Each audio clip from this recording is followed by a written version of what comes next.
Buenas noches, bienvenidos a otro programa de Cosechas y Negocios, una nueva temporada. Un programa en el que hablamos de campo, economía, comercio internacional, negocios.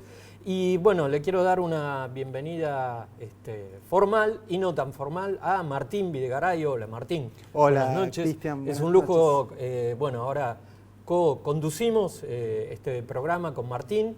Emiliano Gali, mi anterior compañero, encara nuevos rumbos. Le mando un saludo a Emiliano. Martín Videgaray es un periodista joven, pero de dilatada trayectoria. 20 años en el periodismo. Así que Martín, bueno.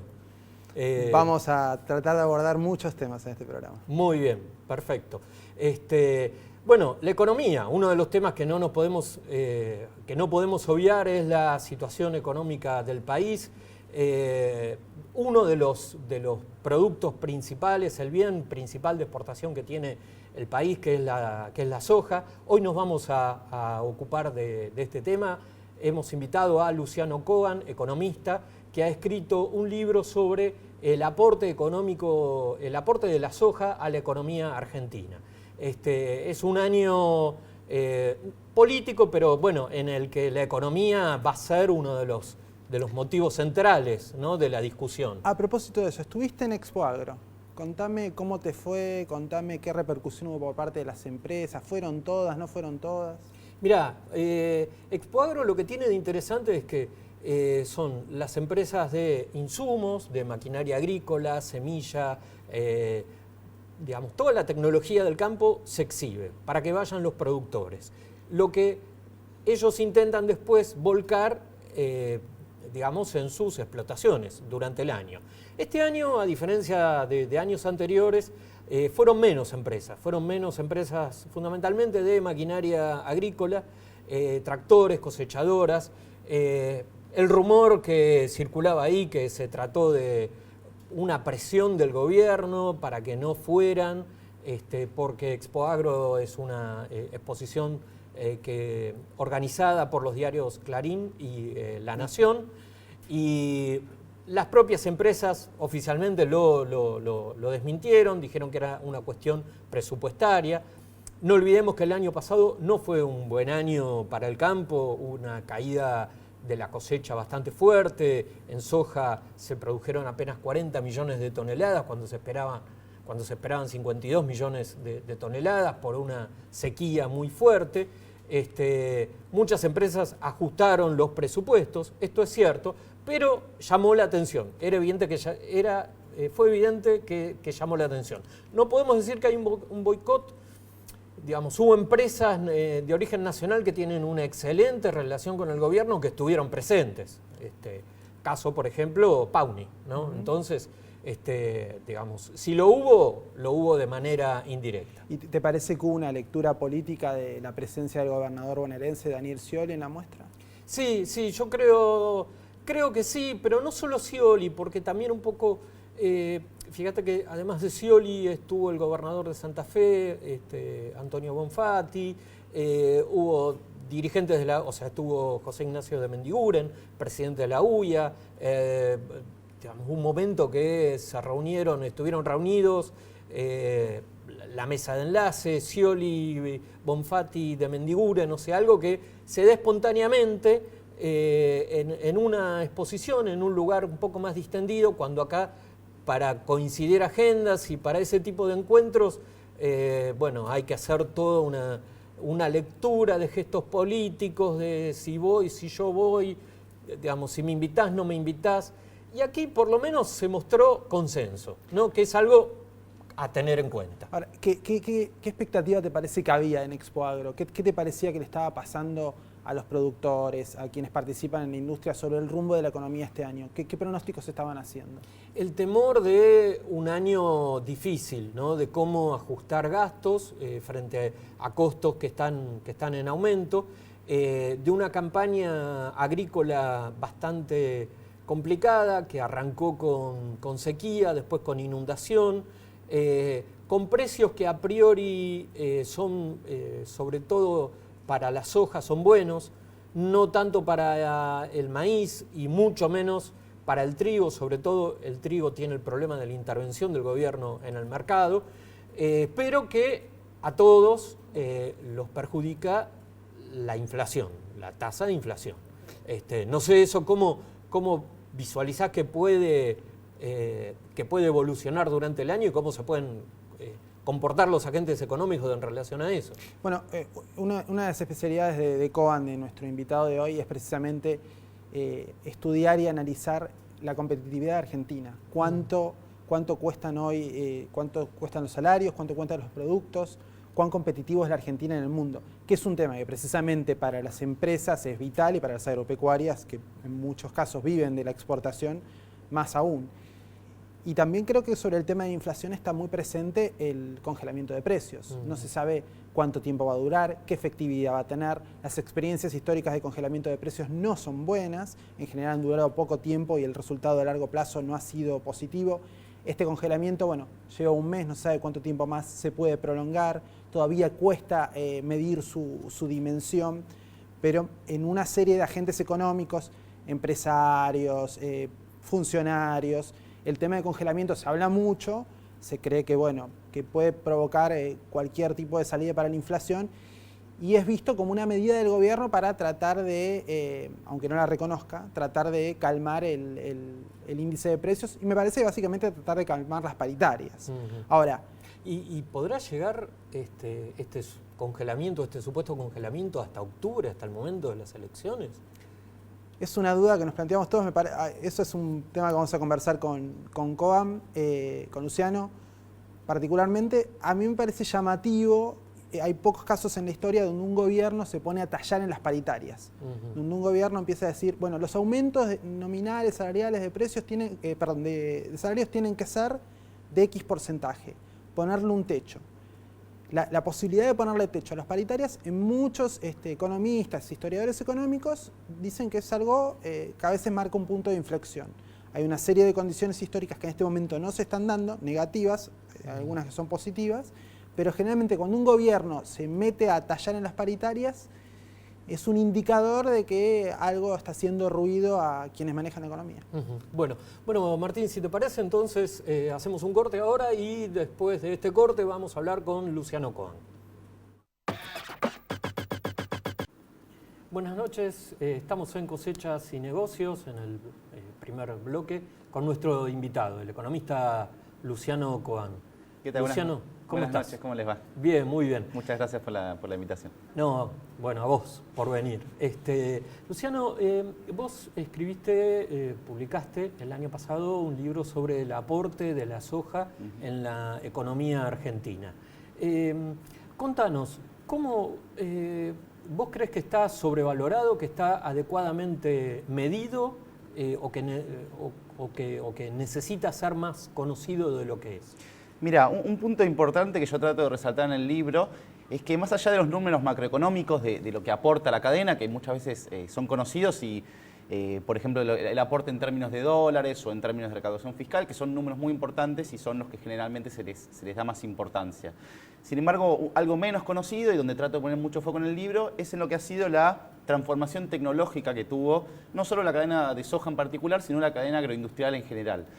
Entonces ahí detallo en particular lo que llamo la desintegración vertical de la producción, que es un fenómeno que tuvo lugar en los últimos 30 años, que básicamente es el pasaje de una producción en la cual un productor agropecuario, muchas veces dueño de la tierra, del capital, del conocimiento, llevaba adelante toda la producción, es decir, un único agente, y se pasa hoy a un modelo de producción que es completamente distinto, que es un modelo de red. Es un modelo donde actúan muchísimos agentes, donde tenés, además del productor primario, posiblemente un dueño de la tierra que no es la misma persona, tenés un proveedor de insumos, tenés un proveedor de fertilizantes, un contratista de maquinaria, quizás alguien de afuera que te aporta el financiamiento. Es decir, es un esquema de producción completamente distinto donde actúan muchísimos más agentes, se abrieron nuevos mercados, aparecieron nuevas oportunidades de negocios que hace 30 años no existían, en un continuo que lleva hoy a una estructura productiva que tiene una particularidad y que quizás es la moraleja que trato de sacar en el libro, que es que es un sector que tiene capacidad de generar tecnología, de adaptar tecnología y de difundir la tecnología. Y cuando es común escuchar que se dice en el debate económico y político también, que la soja no tiene valor agregado, que es un grano, digamos, ¿es correcto? ¿A qué se refieren concretamente? Bueno, en realidad algo que hay una confusión general en el conocimiento común de lo que es el valor agregado. El campo suele ser uno de los sectores que más valores agrega, en el sentido de que con el aporte de la tierra, el aporte de insumos, se obtiene finalmente un producto que vale muchísimo más, o sea, que crea riqueza y en ese proceso se agrega valor agregado. Pero más allá de eso, parte de esta transformación incorporó nuevos eslabones de agregado de valor, como ser, por ejemplo, la industria de crushing sojero. Entonces, la industria de crushing sojero toma el grano que se produce en su forma primaria y lo transforma en aceite, lo transforma en harina. A su vez, la industria de biodiesel, por ejemplo, en Argentina, es una de las más importantes del mundo. Y en cada uno de estos eslabones, o también el eslabón ganadero, el eslabón de producción de leche, más allá de la dinámica que ha habido en los últimos 5 años, cuando uno mira desde largo plazo, lo cierto es que este nuevo entramado de red, por sus propias características y su capacidad de difusión tecnológica, ha incorporado pasos de agregado de valor muy importantes. Ahora, el gobierno estaba contando este año con un nivel de cosecha de soja alto y a un precio elevado también. Eran dos de las expectativas en las que basaba su estimación económica. ¿Cómo te parece que está evolucionando esa variable? Bueno, respecto a lo que era inicialmente las expectativas de octubre, que si bien no había estimaciones oficiales, pero se hablaba de una super cosecha en su momento de 55 millones de toneladas, se llegó a especular.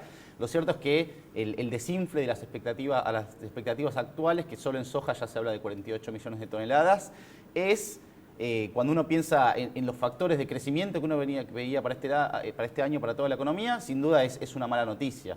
De alguna manera, si bien uno piensa este año, la recuperación respecto a la cosecha del año pasado es notoria, con lo cual eso da un impulso, pero el fuerte impulso que uno esperaba para este año sin duda ya está bastante... ¿Te lleva a modificar tu escenario de crecimiento económico este año? Sí, claro, desde en los últimos 3 meses. El fin de año pasado, de alguna manera, no solo nosotros desde el IPSI, sino los analistas en general eran muy optimistas sobre las perspectivas para este año.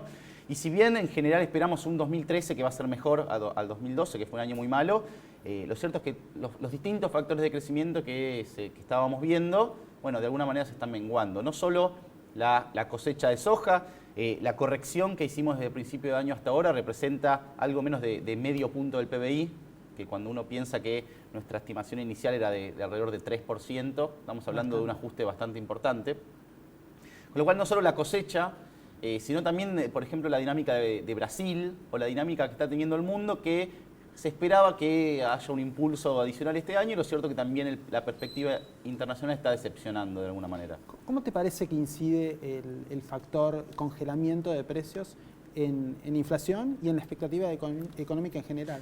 Bueno, de alguna manera el congelamiento de precios, por un lado, es un claro reflejo de un cambio en la estrategia del gobierno respecto a la que venía teniendo en los últimos años. Cuando uno piensa cuáles eran los precios de la economía que el gobierno trataba de sostener como ancla de la inflación, teníamos al tipo de cambio por un lado, teníamos a las tarifas por otro. La apreciación cambiaria y el retraso de las tarifas y a su vez el déficit fiscal asociado a los subsidios están llevando a que el gobierno esté levantando esas anclas, es decir, uno mira la depreciación nominal del peso y ya es otra cosa. Hace unos años el dólar subía un 8 o 10% anual, ahora ya se está hablando de 20, ha llegado al 25, y de la misma forma las tarifas están teniendo ajustes que mantienen las tarifas retrasadas, pero que son incrementos sensibles. Entonces, ese ancla de los precios se está abandonando y el gobierno está pasando a otro ancla, que es que son no solo el congelamiento, lo que estamos viendo, sino los salarios, lo que mencionaban en la apertura. Con lo cual, la pregunta es, ¿va a ser exitoso este cambio de ancla? Mi impresión es que podemos tener algunas mejoras en el corto plazo, algo ya se está viendo, las mediciones de febrero hablan de una inflación mucho más baja a la de enero, que era del orden del 3%, prácticamente el pico de inflación más alto en los últimos 10 años, la de febrero es mucho más baja. Sin embargo, Me cuesta pensar que sea una solución permanente, en el sentido de que hay factores que están impulsando la inflación que todavía se mantienen. Cada vez que el gobierno trató de tallar en las paritarias, estoy hablando de la historia económica argentina, no puntualmente de este momento, eso, bueno, no sé, a mí Mendiguren en un momento me dijo, una situación como esa provocó un rodrigazo. ¿Te parece que como señal es una señal alentadora, negativa, neutra? Mira, mi preocupación es que básicamente, es decir, procesos inflacionarios como los que tenemos, en otras partes del mundo ha habido experiencias en las cuales acuerdos de precios y salarios han sido una parte del componente que contribuyó a bajar la inflación. El problema es que en la Argentina uno piensa cómo se están llevando adelante en este momento esta especie de acuerdo bastante informal, porque tampoco es que hay una ley. No hay nada escrito, con lo cual es un semiacuerdo. Sin embargo, falta una parte que es la parte macroeconómica. No hay que olvidarse que la inflación es un proceso macroeconómico. Es decir, uno ve que sube los salarios, ve que suben los precios, ve que hay precios que se mueven, pero sin embargo hay un proceso global que es un factor macroeconómico. Y ese factor no se está atacando. Entonces, por ejemplo, cuando uno mira que el gobierno, que el Banco Central, a través de distintos mecanismos, le transfiere al gobierno cerca de 5 puntos del PBI, es decir, unos 100.000 millones de pesos por año para financiar gasto corriente o para repagar deuda, uno dice, bueno, estos pesos que se transfieren, del otro lado se están emitiendo. Con lo cual, en el contexto actual, uno dice, ok, tratan por un lado de atacar el fenómeno microeconómico con acuerdos de precios y salarios, pero por otro lado, este esquema de financiar gasto con emisión creciente no se desarma. Con lo cual, a este esquema no creo que sea una solución permanente, aunque posiblemente de acá a las elecciones haya alguna mejora visible en términos de inflación. Luciano, te propongo seguir hablando de estos temas después del corte.